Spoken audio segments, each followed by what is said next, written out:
your wife, I say hi. Hey, hope he said hi. Hi.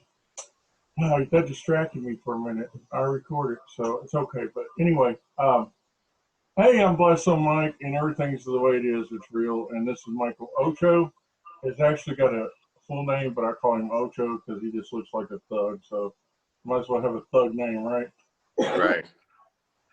That's right, man. So my name is Michael Ocho Ochotorena. Everyone calls me Ocho because they can't pronounce my last name. But that's what you all know me by. So, speaking of the name Ocho, was that your name when you were in prison too? Were you coined that? Yeah, that name? Ocho was always my nickname. It was my gang nickname. So always went by Ocho. People before it used to be a name of fear. When you needed your drugs, you'd go to Ocho. If you needed someone to go get money for you that was owed, you go get Ocho.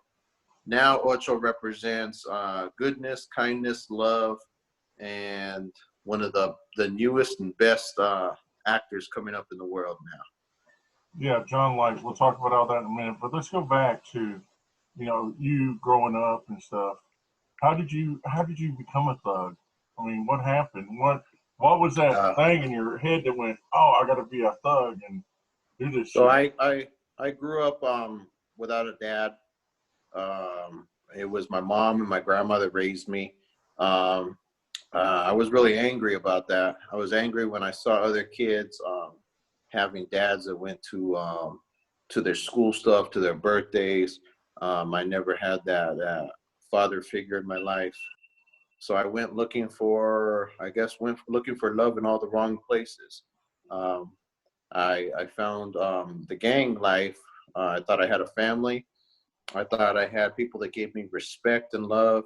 Ended up finding out though that gang members, the gang life, only needs you or wants you. I'm sorry, when they need you.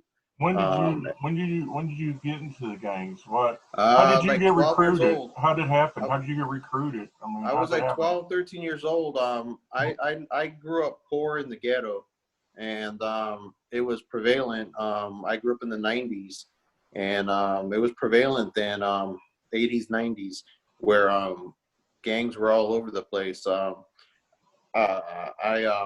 I claimed Crip back in the day. There was Crips and Bloods, Southside Crip. That was my thing. Like I said, I could get drugs, I could get power, I could get women, I could get whatever I wanted. I thought I was moving up in the world. I thought I had people that had my back when other people didn't. And in truth, all I learned was all the wrong things and ended up being locked up in prison. So you lived in California then? I lived here in Tucson, Arizona, and also in San Bernardino, California. So San Bernardino, is that where the San Crips are? Bernardino, California is where I started getting a lot of trouble. So at 13, how long did it take you to start running things? I had power and respect right away. I was someone that was fearless, so I never had fear. I always thought I was the biggest, the baddest, and I demanded respect. I demanded people to basically bow down to me. At 13? My teenage years, yes. Wow. My teenage years, I was already. I had a gun. I thought I had power because I had a gun. And like I said, I had no qualms about hurting somebody that I thought disrespected me or did anything bad towards my homies. Did you actually shoot or hurt somebody like that? We did drive-bys. We did we would jump people. We would rob people. We'd steal from people. We did home invasions. I did a lot of home invasions. It was a life that, like I said, I'm ashamed of now. Yeah, back then I loved it. But people need to hear the story, man. I mean, yeah, back then I loved it. A lot of people they give testimonies or talk about their old life. They say when they were doing it, they felt pity for the people they harmed, or they felt really bad about it. They couldn't sleep with it. I'm one to say that I enjoyed what I did. I would hurt somebody, or I would beat them to the point of death, almost death, and I'd go home a happy man and sleep like a baby. Did you ever cross that line and kill somebody? No, I didn't. No, I didn't. And there's a few times I think that maybe I did, but I haven't gone back and confirmed that. But I did do a lot of stuff where I would people owed me money. I'd make sure I get their mother's address, their family's address, their brother and sister, because if they owed money, I was going to hurt the family members as well. Did you now? Okay. Do you feel like now that you would want to go and apologize to these people, or there's a lot of people that I have apologized to, and I hope that I'm a public figure now. I hope that a lot of people see me, recognize me, and recognize that I'm trying to do good now, and I've changed my life 180 degrees. What did you go to prison for? Drugs.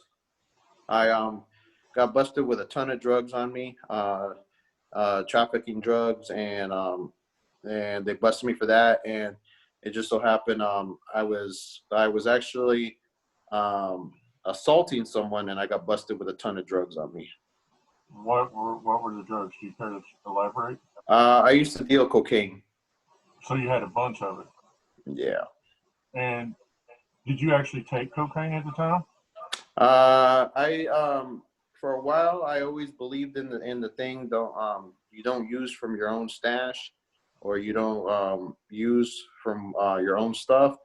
But I ended up failing on that rule. I got really addicted to cocaine, and then later heroin, and then I began speedballing, which is using both of those, and it took over my life. Wow, how long were you addicted? For a good 15 years. Now, how was that possible when you were in prison? How long were you in prison? What age to what age were you in prison? You can get drugs in prison.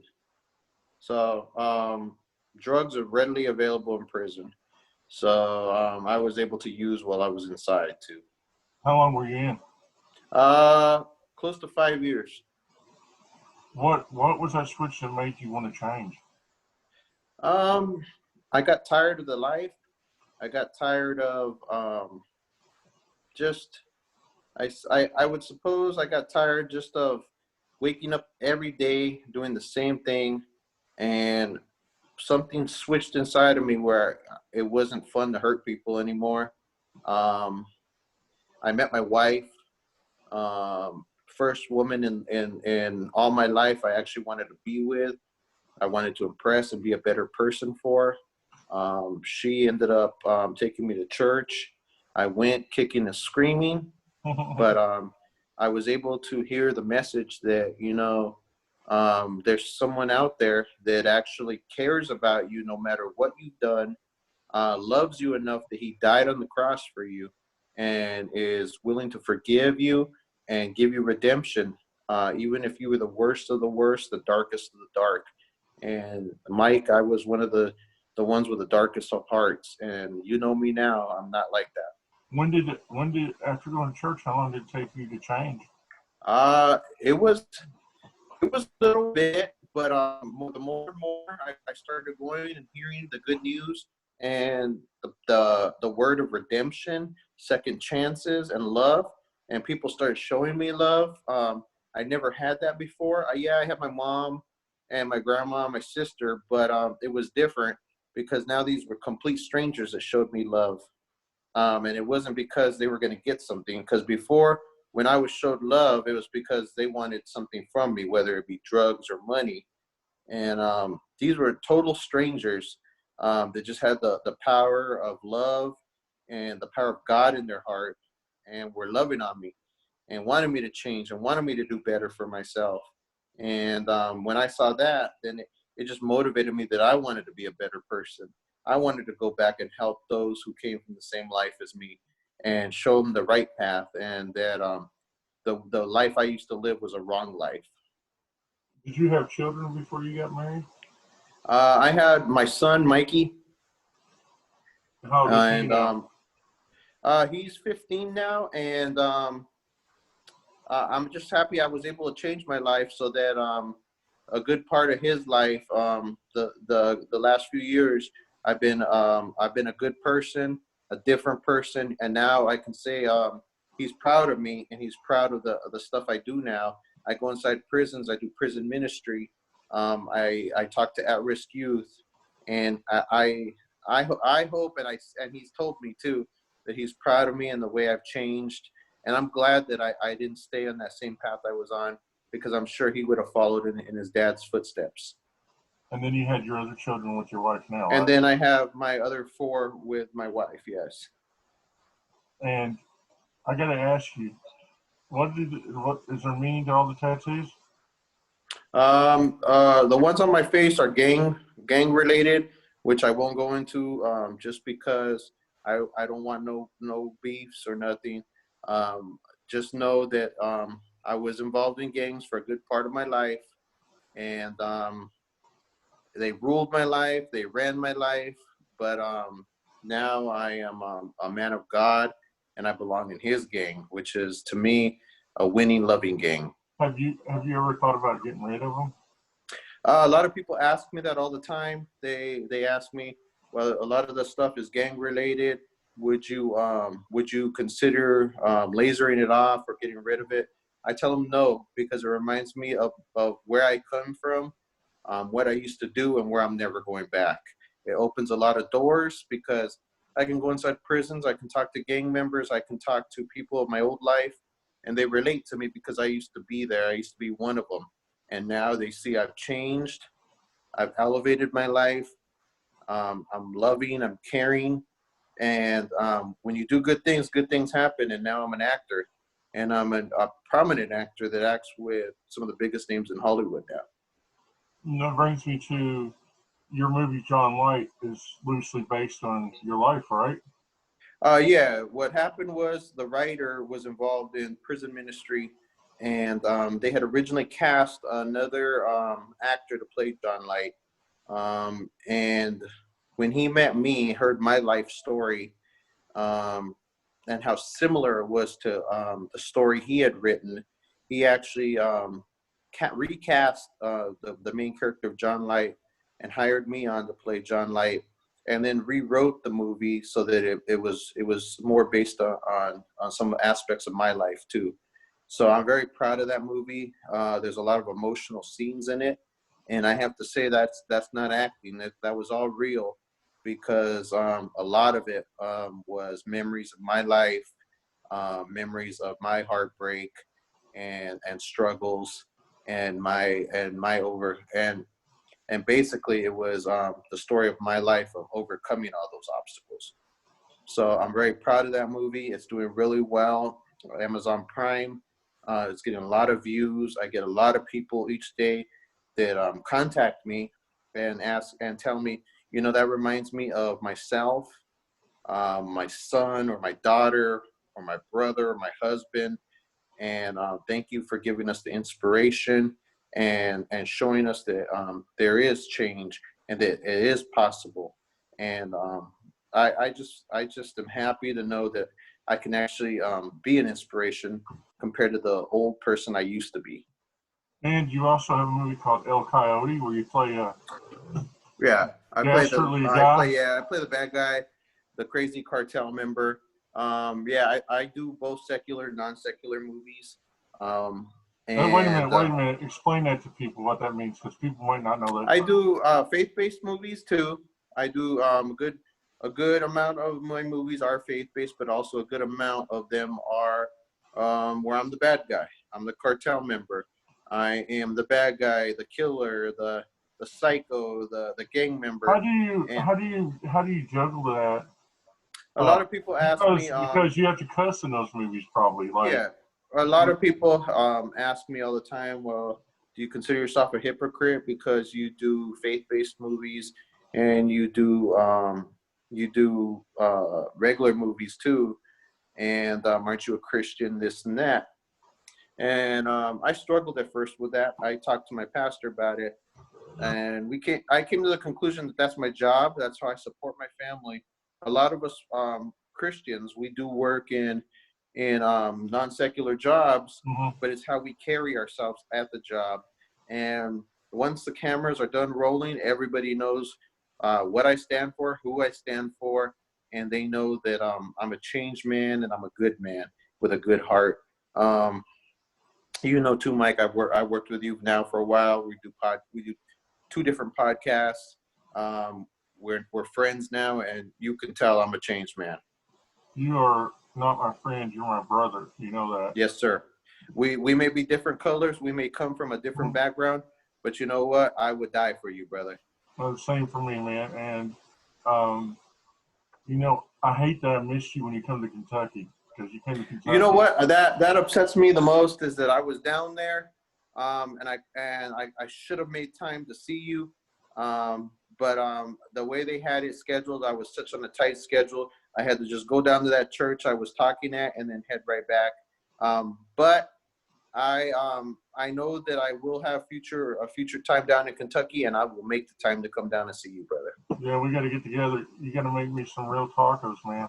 That's what I'm talking about, man. I'm gonna show you. I'm gonna show you true Mexican food.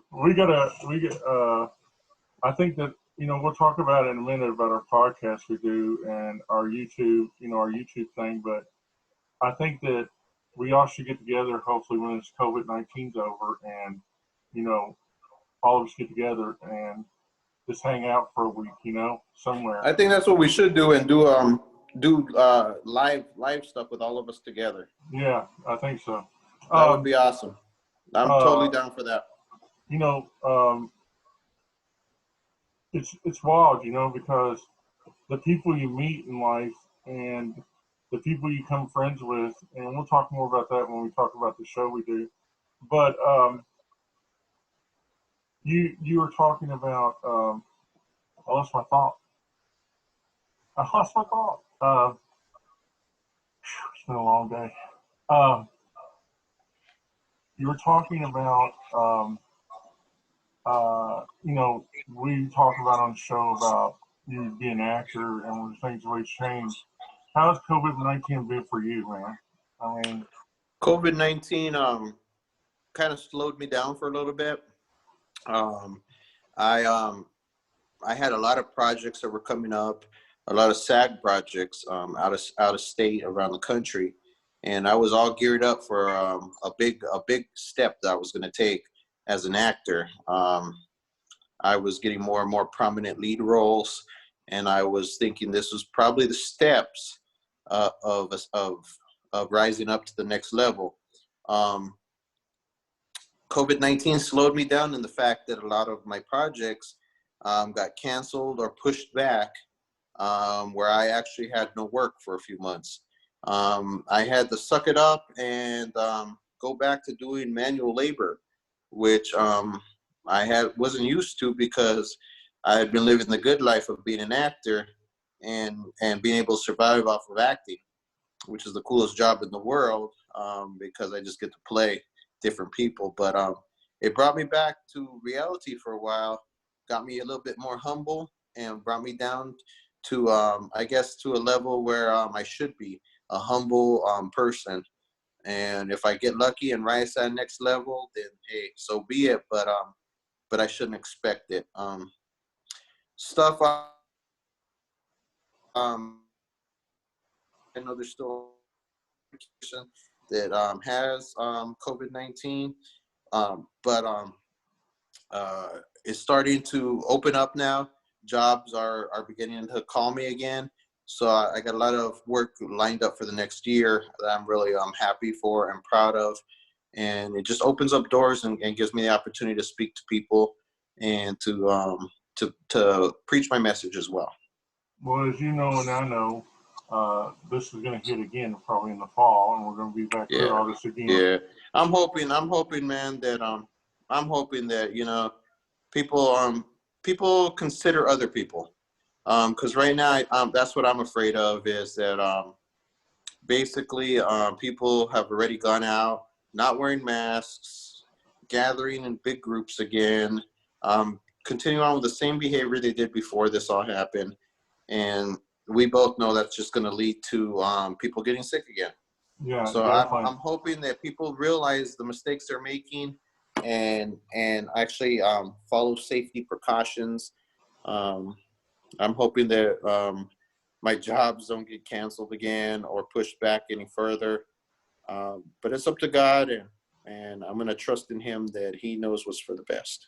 And something about you that is kind of different because we talk about it on the show is you're a Republican.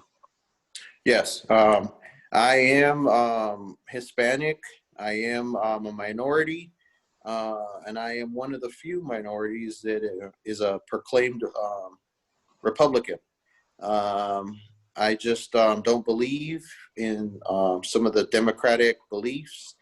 I am a Trump supporter. I voted for Trump because I wanted someone that was different, that was not a politician, that that wasn't raised in the usual politician beliefs, where it's all about them, and government. And I wanted someone that we could all relate to, and that would actually make a difference in our country, and try and make change, try and get rid of those corrupt politicians. And that's why I voted for Trump. I got a lot of flack. I got a lot of flack from it because I am Hispanic. But I continue to believe what I believe. But not from family, but are you afraid for your jobs that you do in movies? Because if you're not cookie cutter to the way they believe, then you can get blackballed. Are you afraid of that? I used to be. I used to not mention that I was Republican, or that I supported Republican candidates. But you know what? I'm at a point now where I don't care. Uh, if you want to hire me, you're going to get an actor that's going to work his butt off, that's going to know his lines. If you want a bad guy, I'm going to be the best bad guy that can ever be. If you want a good guy, I'm going to be the best good guy that can ever be. You're going to get a good actor. And it doesn't matter what my political beliefs are or my religious beliefs. I'm going in to do a job, and I'm going to always do it the best I can. Well said. And do you feel like we're going to talk about our show here in a little bit, but do you think our show I'm real proud of it. Do you think our show helped you come out of that shell to actually say that you're a Republican?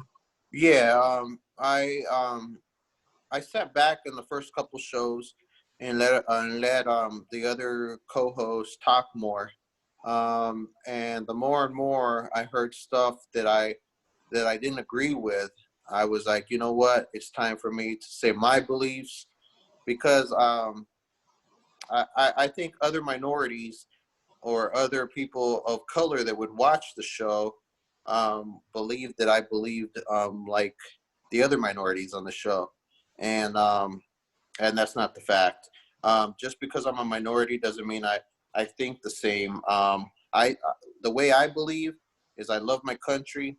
I love where I was born, and I will do anything I can to protect my country and to do what's right for my country. And I think you need to bring up the point you did on the show this last week, that you believe that people should come in the country the right way, not the wrong way.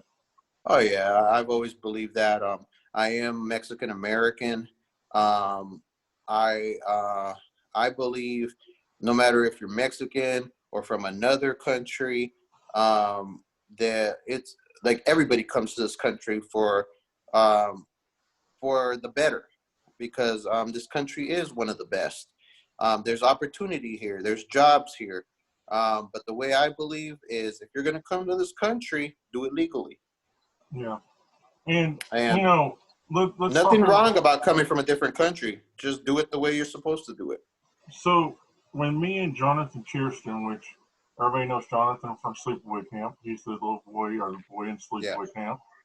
Me and Jonathan are, and Ocho will tell you this, we are like real brothers. He's like one of my favorite people in the whole world. I mean, Oh yeah, mine too. and when we put this thing together, then we got Kiki. We said to ourselves, we have to do this in a way where everybody could relate. So then there was me, then there's Jonathan, the actor. There was Kiki the psychic, and we call her the hot grandma, even though her birthday was yesterday or today. Yeah. Then we have Ryan Almighty, which Ryan is he's got horns on his head, he's got facial tattoos, and he's the one that did the paintings with Charles Manson's ashes. He did 5 paintings with Charles Manson's ashes. Then we also have Michael, that I'm talking to right now, ex-convict, gang member turned Christian. We have Sam, who's from here, and all we can say is Sam, the Republican that's been shot a million times. Mm. And then we have Dust, or I can't even think of his name at the moment. But we're always getting more people, so the whole point. We're getting more people that come on and want to be a part of the show. And we've had some crazy guests. And you all need to go to Blastzone, Mike and Hope, and you can check it out. That's the YouTube channel. If you're watching this, and obviously you've already seen the YouTube channel, please subscribe and hit that bell where you know when we have new shows. We put it out every Saturday at 9 o'clock. We record it on Wednesdays. If you'd like to be a guest or you'd like to come in and maybe become a host with us, let us know. We do it from Zoom, so we look like the Brady Bunch when we're doing it now. Thank God the Skype sucked. Yeah, it did. So we got that going on. And then also me and Ocho have a wrestling show. Me and him created it. And we talk about pro wrestling. We talk about Dark Side of the Ring. Don't forget you got to watch the Von Erichs episode for Saturday. Yes. And we talk about everything. And we're probably going to do a thing for Shad the Gaspar this week because Shad passed away on Sunday. Sad. Very sad. Very sad. And Shad was a great man from what everybody said about him, and a family man. And nobody said anything ill about him and all the stuff that's been coming Yeah, out. the man sacrificed his life for his son. Yeah, And that's nothing but love. And a lot of people don't know this, but I did reach out to Shad about being on a wrestling show like 3 days before he died.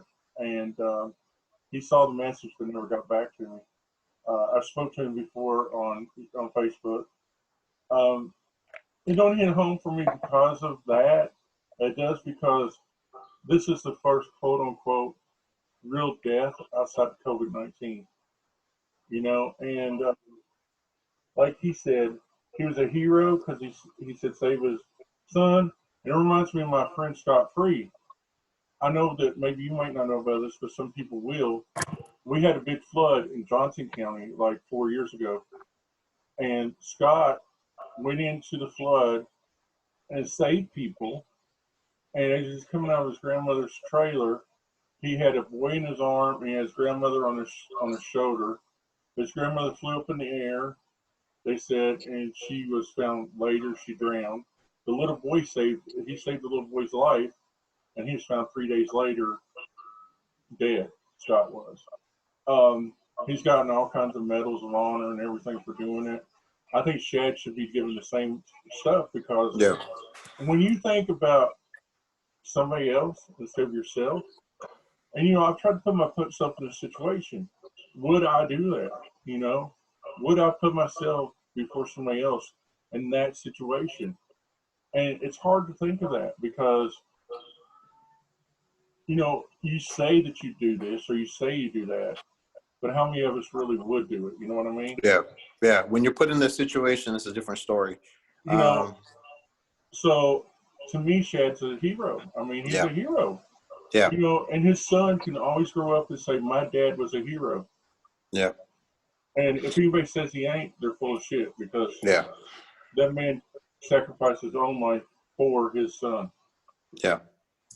But we'll be talking about that probably on Saturday. Yeah, I'm looking forward to our podcast on Saturday. I'm really proud of it. I feel like we give a new twist on the wrestling news and wrestling, and different than other podcasts on wrestling, because we got different people from all over the place. We got Wesley from the UK. Yeah. And so it's a different take from different people all around the world. And I'm proud of it. I am definitely proud of Hanging Out of the Box. I know you went over what it was about, but if I could just say really quick, Go ahead. it's different people coming from different walks of life, different perspectives, different views, different religions. But we say what's in our head, what we're thinking, our opinions on stuff. But at the end of the day, we all come together and agree that we can all still be friends and still love on each other, still have respect for each other. And it doesn't matter if we have different opinions. We're all a big family. And that's the way I feel that we should all be here. Ocho, I'll stop you. We're not friends, we're family. Yeah, Us family. 5 people have become so bonded to each other that we're family. And Yeah, definitely. Sam's becoming a part of that, and the other people that are going to come in are going to be a part of that. But the 5 of us are family. We call and check on each other all the time. Oh, and we, like we're in the video, and if you all watch this last series episode, you can watch it on Blastzone, Mike and Hope page. I had a distress thing that happened. And, you all came to me and started talking to me because, well, it was Ryan, it was Jonathan, and it was Sam. You were busy, I think, which is okay. But they came to me and they were like, what's going on? What's wrong? And I was really distraught because I had people delete me because of my views. And I thought, man, this is fucked up. It shouldn't be like that. It shouldn't be like that, because no matter what you believe or what you put your trust in, it doesn't diminish the fact that you're a good person with a good heart. And I just can't believe people are so petty in the fact that they'll unfriend you, they'll stop being your friend because you have a different belief than they do. We're all human beings. We should all come together. Trust me, this whole thing with COVID would be even less if we just were all coming together, helping each other as a human race instead of being divided and separated. Continue talking for just a second. I'm trying to find something. Mm-hmm. Well, like I said, I am very proud of Hanging Out of the Box. I've come to I first came and we were perfect strangers, but now we became friends and now family. I encourage everyone to watch it. You're going to get a fresh take every time. We're going to give our opinions. We're going to give our thoughts on stuff, whether it be politics, whether it be religion, whether it be just stuff in the news. Well, but it's going to be different takes. We might get mad at each other during the show, but at the end of the show, you'll see that we can come together as different people with different beliefs and still be a family. The other person that's joined on is Dustin Locks. Yes. And Dustin is a Satanist. He believes the ways of that. And before you all get mad and say, oh my God, he's a Satanist, his beliefs aren't that you go out and kill people and you go out and murder and all this, sacrifice people. He believes the Anton LaVey way, which is belief in yourself, belief in helping your fellow man. A Satanist isn't a bad person. They really aren't. I mean, they're just a different, it's like saying Buddha or Buddhist or, whatever. The typical Satanists these days are atheists are not bad people. They just have a different view. He was on the show. He was on the show last night. Seemed like a real good person. He friended me on Facebook and we may work together in some movie stuff. But hey, Jesus worked for me. His religion works for him. I'm not going to hate on him. He ain't going to hate on me. And at the end of the day, I think we can say we're going to be friends and family. You know what I mean? Yeah, and that's what's great about this is we've got to get people to understand that people could come together for the common good and talk and debate and just almost like viciously go off at each other because it happens sometimes. It happens. But at the end of the day, we all tell each other before they go, we love you and we'll be here for you no matter what. And right now, we live in a world with COVID-19 where everybody's like this. Yeah. And we need And people where it should be more like together. This. Yeah. You know, exactly. It's like I always say, if somebody that lives in my foo-foo Egypt needed a cup of sugar, I'd say, okay, well, I'm going to put it on the porch. You can come get it, Yeah.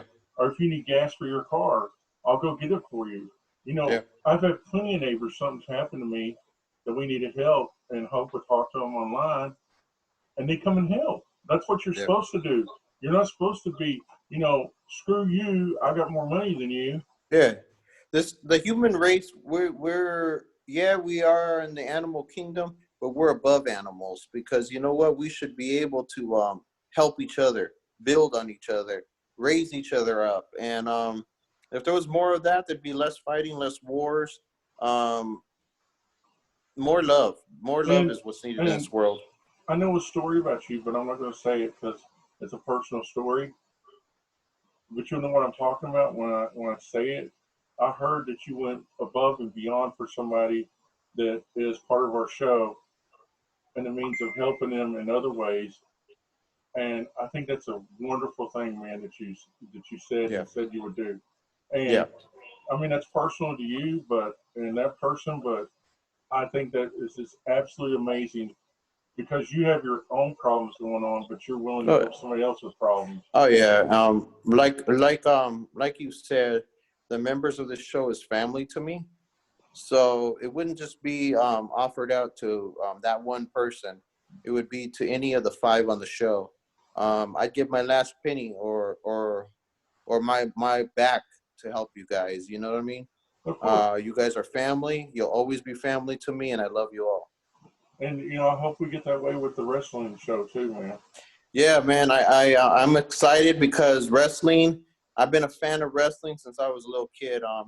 When growing up, before the whole gang thing, that was my way of escape. Watching back then the old WWF. Oh yeah. I was a big Macho Man, Randy Savage, Jake the Snake Roberts fan. Loved the show growing up. They even had a WWF cartoon I used to watch back in the day. Just grew up loving it, loving WCW, and I'm happy to share my love of wrestling and my knowledge. There are some that know more than me, but there's none that are more passionate than me about wrestling. You know what's ironic? I'm wearing a Tupac shirt today, not a wrestling shirt. Oh, I know, man. What's up with that? You must have known you were interviewing me today. I had to wear my Tupac shirt, Yeah, we were talking about last night who was better, Notorious or Tupac. I have to definitely say Tupac. It's funny. I didn't mention it last night, but it's funny because more white people like Tupac than black people, and he talked shit about white people more than he did black people. But young white kids loved him. Oh yeah. It was like they could be a thug like him, Yeah. I remember back in the day, with Tupac. But my favorite song, one of my favorite songs of all time, is California Love. Oh, I love that song. With Tupac. With Roger and Zapp and Dr. Dre. Yeah, I think it's one of the most brilliant songs I think it was one of the first big budget music videos too, where it was almost like a movie, kind of like a Mad Max movie. I remember just loving on it when it came out. Him and Biggie, they were both way ahead of their time.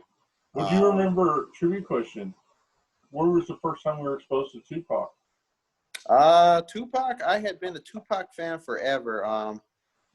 Even before he hit Death Row Records, I remember him from Digital Underground. Yeah, I don't know if you remember. Yeah, I don't know if you remember Digital Underground. The Humpty Dance, man.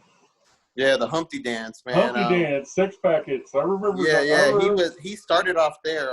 I've been a big fan of his forever. Then I watched a lot of the movies he did. I mean, he died way too early. If he would have been around. This was Poetic Justice. Yeah. I remember that with Janet Jackson. Yeah, he died way before his time. You think he's dead? I don't know, man. That guy had a lot of music come out way after he was dead. he either was really, really busy or he's been writing music in the Bahamas or something. Well, But Machiavelli means I'll rise again. yeah, there were like so many clues. A lot of his songs were about rising after death. Like you said, Machiavelli was a guy during the Renaissance times that was faking his own death and then came back to life or power, or whatever.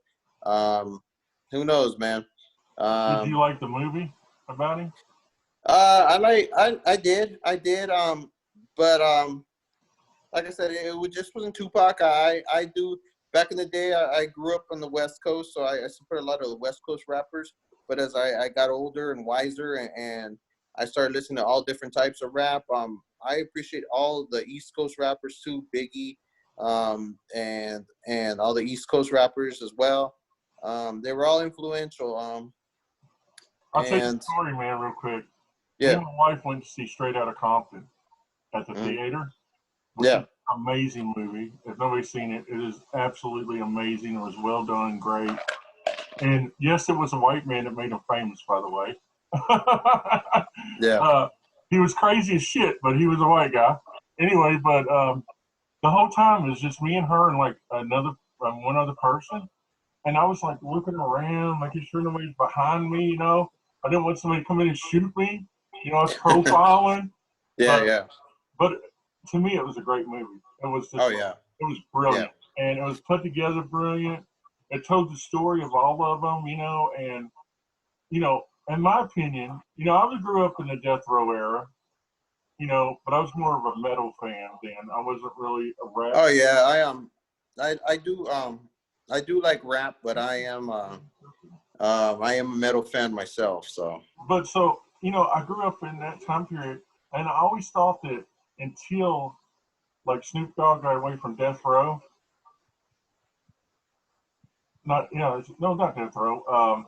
Damn, what's it called? Bow Wow's dad. Interscope. No, Bow Wow's dad. Remember he had. Oh yeah. Oh man, I can't think of it. I know what you're talking about.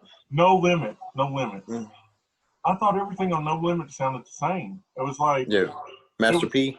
Yeah, Master P. I thought all of that sounded the same, and until those guys kind of broke away from that, until they got their own kind of image. Yeah.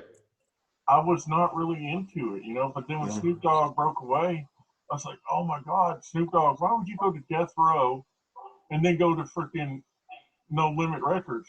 I understand because No Limit was the biggest thing in the world, but why would you do that? I thought, Yeah. All money. It's all money. But ironically, Master P owns wrestling now, right? Yeah, he owns his own promotion, doesn't he? House of Glory. Yeah. And he said he's going to run WWE out of business, but I ain't seen it in the last year, so I don't know. I don't know, man. The closest company to running the WWE out of business is AEW. They have better product, better wrestlers, and right now better storylines. AEW is the epitome. AEW right now is the wrestling. And you were talking about Jake the Snake. Who would ever think that Jake the Snake could talk like that? I knew that all along. Back in the day, his promos were just awesome. Not scripted, just come straight out of the man's head. I know he fought a lot of demons with his alcoholism and drugs, but the man seems like he's overcome it. A lot of help from DDP. Yep. And looks like he's back on track, back being the man he used to be, if not even more elevated. I just wish him good luck, and I hope he continues on because right now his promos are killer. Oh my God, they're great. And that promo he did on Brandy Rhodes where he put the snake on her. Oh yeah. Oh my God, that was golden. Like I said, right now AEW is the wrestling promotion, and WWE's product right now is just stale and old. And it is. I'm glad there's another big promotion out there because maybe it'll wake WWE up to make better product. Vince just made a remark, which we'll talk about on Saturday, that he don't give a shit about AEW, that he's not worried about wrestlers going there. That actually tells you that he's scared when he says something like that. I agree because, man, if FTR runs roughshod over everybody and ends up in the AEW, EC3. The thing about the revival, they couldn't do promos, so they got the best promo guy they could get, EC3, and Drake Maverick. You know, supposedly Drake Maverick's part of FTR too now. Yeah. And we'll know if he wins this week at NW or at for the belt or whatever. The three of them are going for the belt or whatever. Yeah. He's leaving or not. Because that stuff I think is pre-recorded. I'm not sure if they pre-recorded. I think it is. So I'm not actually sure. But anyway, if they come in like a steamroller, oh my God, it's going to be amazing. I can't wait, man. I can't wait. And like I said, I can't wait for Saturday's show. I'm just hoping that both our podcasts continue to grow and more people watch it, because it's stuff that it's not out there right now. We're doing stuff that is unprecedented. I'm proud and happy to be part of it, and I hope everyone watches. If you're a fan of Ocho, if you watched a lot of my movies, please watch my podcast too, because we're putting out content that, like I said, has never been put out, and we hope you like it, and we hope that you do learn that we can have different opinions in this world, but we can all come together at the end and be family. I haven't told this to anybody yet, but I'm starting another show on Sunday, and it's going to be a horror metal show. Oh, that's awesome, man. And Dustin Locks is going to be a part of it with me. That's awesome, bro. Because I just love what I'm doing. I love that I'm bringing people together like this. Oh yeah, the entertainment stuff on it is just out of the world. You get to talk about stuff you love and stuff. I'll be down to guest star anytime on that if you want me to. If you want to come on Sunday, you can, man. You can be part of it. Sounds good, man. Sounds good. I love doing stuff with you, bro. And I know we started off with you interviewing me about John Light, and I'm happy that it's turned into a lot more, and we're working more and more together. I'm happy and proud to be part of your life and the work that we're doing. And also, I also Hope's going to be on this next Wednesday show. I heard that. I'm excited, and I hope she does come on. She's going to come on, aren't you, Hope? Yeah, it's good. It's good to have another woman's perspective. Yeah, they'll beat up on us probably because women always win. So it's her time to shine, and like her and Kiki together. I don't know, man. We may not get a word in. Well, if we get Rachel back, then we'll never get a word in. Oh yeah, we'll be there. I'm just gonna do what I did last week and just start speaking. I was holding my hand up the whole time. I was like, you know what? I just need to speak. What we need to do is do what I asked everybody to do to begin with. Like the way we do it on the wrestling podcast. Yeah. You got to get that through their head that we got to mute everything, or I'm just going to have to start muting people. Because the way it worked on the podcast, it flowed more naturally. Yeah. People got to speak when, they rose their hand. I think that's the way it has to work. But Mike, today is the last day of my kids in school, online school, so I need to help them with their homework and turn that in.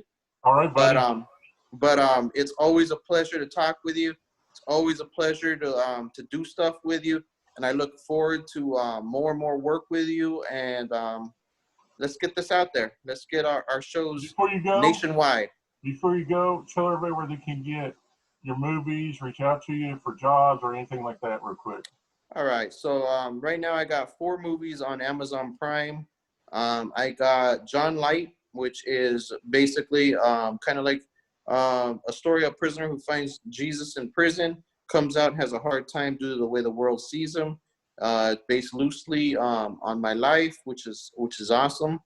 So John Light is on Amazon Prime. Dispatched, which is from the same company, JC Films, about a cop who had a violent temper, violent tendencies, and changed his life as well.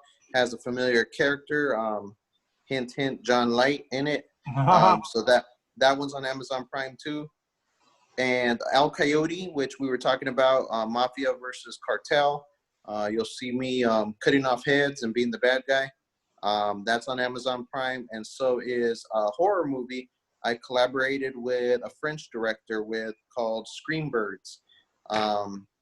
And so we got those 4 movies on there, and I'm very proud of each one of them. They're all on Amazon Prime. Check them out.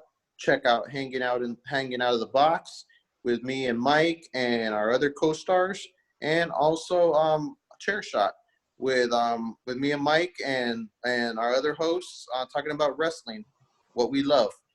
Yeah, and yeah, man, you couldn't have said any better. Thanks for being on, and you know I love you and everything else. Hey, bro, I love you too, man. Tell your wife I said hi. Can't wait till she's on Wednesday. Mm-hmm. And like I said, it's always a pleasure talking to you. I wish you nothing but good things. And